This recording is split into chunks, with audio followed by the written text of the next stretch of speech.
Hello and welcome to my beginner's guide to metal detecting. I think I'm going to start off with permission. I think more important than your detector is permission. I think a lot of people struggle with that. You need to get permission from the landowner to detect on the land. There's no such thing as free land or common land or whatever. All land is owned by somebody. So yeah, you need to get permission from them. So like public footpaths and stuff like that, that footpath runs through someone's land. So you're going to have to get permission from the landowner, whether it's owned privately or it's owned by the council or whoever. Generally, if land is owned by the council, then it's rented to farmers. So you need to get permission from the council and the farmer. If one of them says no, then it's no. Stay away from any ancient monuments. Just don't do it. It gives the rest of us a bad name. Most of us, I'd say 99% of detectorists, we follow the NCMD Code of Conduct. That's the National Council to Metal Detecting. They have a code of conduct and we all follow it, but you do get the odd idiot who will go in the dead of night onto people's lands without permission, or go detecting on ancient monuments trying to find goods. It makes the rest of us look bad, and before you know it, metal detecting will be banned if people keep doing that. When it comes to beach detecting, you can go on the Crown Estate website, link down there, and go on the foreshore and estuary map. And if you look at that, because most of the foreshore and the beaches between the high tide mark and the low tide mark is owned by the Crown Estate, so you are allowed to detect on there without permission. You're automatically granted permission from the Crown Estate. But if you have a look at the website, link down there, look at the map, all the beaches that are highlighted in purple are owned by the Crown Estate, and you can go on them, but don't assume that you can go on every single one of them.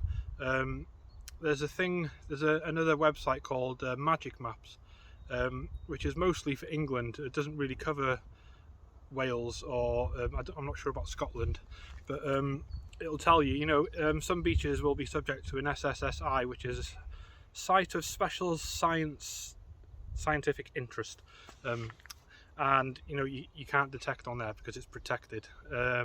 Or if there's a beach with some kind of ancient monument on it, you can't detect that. Or if something's protected, you can't go on it, so you have to check that on another website. But if it's highlighted in purple, in most cases you can go there, but just double check. Or if you know other detectorists from your area, just check with them, maybe they'll know. So equipment, I'm not going to tell you how to use your detector. I'm going to assume you've already got it, and I am going to show you what equipment I have, so we'll have a look at that now. There's my metal detecting spade, strong and robust, made for metal detecting. Any spade will do really, but if you go to your local hardware store, buy one for £5, it's not going to last very long. This is my metal detector. It's the Equinox 800, so this is what I use for metal detecting. You might use the same thing, you might use something different, but obviously it's the main part of your metal detecting experience is having a detector. And with that, I've got my headphones. Headphones are not necessarily needed, but if you're on a group dig with loads of people, sometimes they require that you wear headphones just so you don't disturb everybody. A good quality pair of gloves, always handy to have them. You might dig a hole, and sometimes in that hole you stick your hand in and there's a piece of glass sticking out of an aluminium bottle lid or something like that. You do not want to cut your hand on something like that when they're caked in mud. You can catch all sorts of horrible nasties doing that, so always wear gloves. These aren't the best of gloves in the world, but they'll do for now. I have my pinpointer. It's a Garrett Pro Pointer 80. These aren't needed 100%, but they do save a lot of time.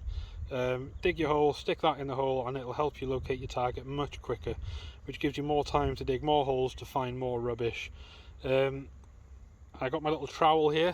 It looks like a lethal weapon, but it is just a metal detecting trowel. Again, these aren't needed really, but I like to have one. It's handy if you just need to dig a little bit further down in the hole, so you don't have to stick that massive thing in there. But yeah, they're quite useful.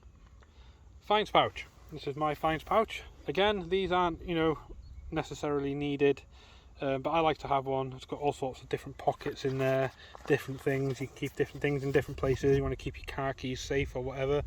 I've got my camera in there, or one of my cameras. Yeah, handy little things. You don't want to put everything in your pockets. You got your trousers on and you're sticking all that crap in your pockets. So you don't really want to do that, really. Here I have a little squirty bottle. That just squirts water, just to clean off some of the fines. Sometimes you don't want to rub them because you might, hurt them a little bit, and you don't really want to do that. Not if it's something really nice. You want to try and keep them safe. Here I have a fines pod. I use that for buttons and buckles and anything that's not coins that will fit in there that I want to keep safe. And then I've got another pod here, and I use this for coins. If I need to put anything else in there, I can, but yeah, I keep that for my coins. Right, so you've got your first permission, you've got all your equipment, you're all set up. You've come to the field and you're not sure what to do next. Well, just go for it. Just swing your detector slow and low. Don't walk too fast. Don't swing too fast. Remember, your metal detector's not a samurai sword. You don't want to be swinging it up and like this. You want to keep it like that, level across, and swing from side to side, walking quite slowly. And just, yeah, you'll find stuff. If you go too fast, you're going to miss stuff. Next, you've got your first target. What do? So you swing your metal detector over it, and it's beeping at you. So what you want to do is you want to turn 90 degrees like this and go over it again, just to see. If you turn 90 degrees and there's nothing there, in most cases it's probably iron, and I personally would walk away from that. I wouldn't dig it. But if you're not sure, dig it anyway, especially if you're brand new to metal detecting. It doesn't matter what the signal is, just dig everything, and eventually you will learn what your machine is telling you, and you will know what not to dig and what to dig. Yeah, it just comes with experience and practice. Dig in your hole. Don't make a mess. It's a simple answer to that one. What you want to do is dig a plug, nice round plug, but don't dig it all the way around. Leave a little gap where there's a little hinge so you can flip it over, find out what's inside and flip it back. If you leave a hinge on it, it just helps the whole thing heal back up, and in a 4 or 5 weeks you won't even know that someone's been there. In some cases you will have to dig some soil out of the hole. So you've got some soil on the grass. Don't just leave it there. Put it back in the hole. Scrape it back in as much as you can. Put the plug back over and stamp it down until it's nice and firm. And there's going to be some crumbs left over in the grass. Just get your fingers like that and scrape it through, and it sort of just, it gets rid of it all. It falls into the roots of the grass and stuff like that. It just makes it look a lot tidier. Obviously there's going to be a little bit of mess. Not everyone can dig the perfect hole all the time, but just try your best. Don't leave a mess, because if you don't stamp it down, for example, and there's horses on the land, they'll come and eat the grass, and they come across where you've dug the hole and they're trying to eat the grass, and they accidentally lift the plug up while they're eating the grass, and then they've got a hole there for them to trip over in, break a leg, and if a horse breaks a leg, they get put down. And the same goes for any animal, really. You just don't want them to be injured, because if an animal is injured because you've not done something properly, you're going to lose that permission, and it's not fair on the farmer or the landowner or the animals. So you want to treat everything with respect. You don't want to lose your permission because you're being lazy. Leave gates as you find them. If you open a gate, close it after you. If there's a gate open, leave it open. Just don't mess about with them. Digging holes, don't make a mess, don't leave a mess. Dig a hole properly.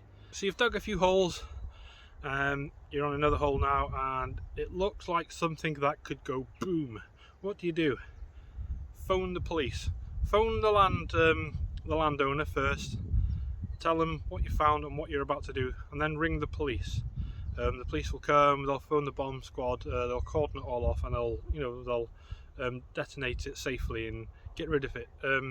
So yeah, that and as well, if you find any live bullets, you are not allowed to handle them. If you find live bullets, really you should phone the police and they'll come and take them. If you handle them, you can get into a lot of trouble for that. Yeah, these are UK laws, obviously. You know, in America, I don't know about the laws in America with that stuff, but you know, here, just don't mess about with them. You've got your first find, and let's just say it's a gold hammered coin. What do you do?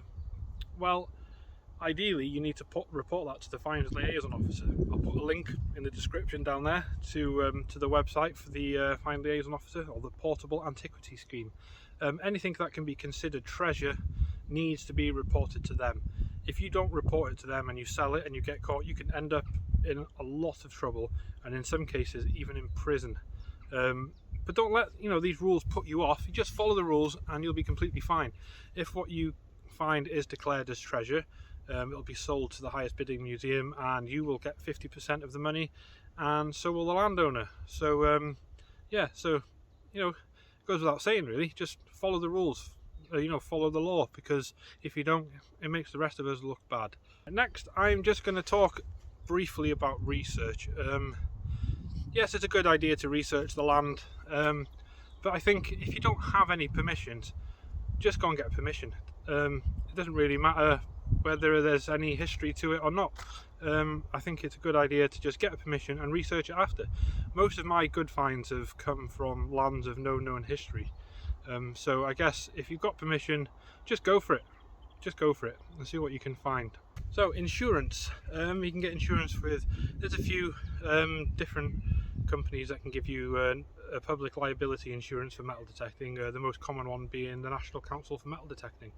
I think it's about £8 for a year, or you can get 3 years for about £18. I'm not quite sure. I'll put a link to the website down there. It's worth having a look through their website. They've got loads of information, anything you want to know. It's all on there.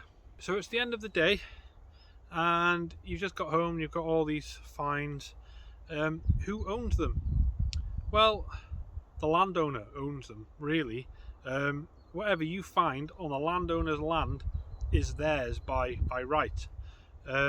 Some people like to have a contract with the farmer, so if you find anything of value, say you find stuff that's worth over £500, you split that 50-50 with the farmer. So if you want to keep that find, you'll have to give the farmer half the money, or you can sell it and you keep half the money and the farmer keeps half the money. But for example, I don't have any written contracts with any of my landowners. It's all mutual agreement. I've not found anything of significant value before, so for me it doesn't really matter, and I think for most people it won't really matter. But if you're unsure, speak to your landowner and see how they feel about it. If they want you to write out a contract, you can write out a contract. Again, have a look at the NCMD website. They've got contracts on there written out that you can just print out, and then you and the farmer, you sign one each, or however it works.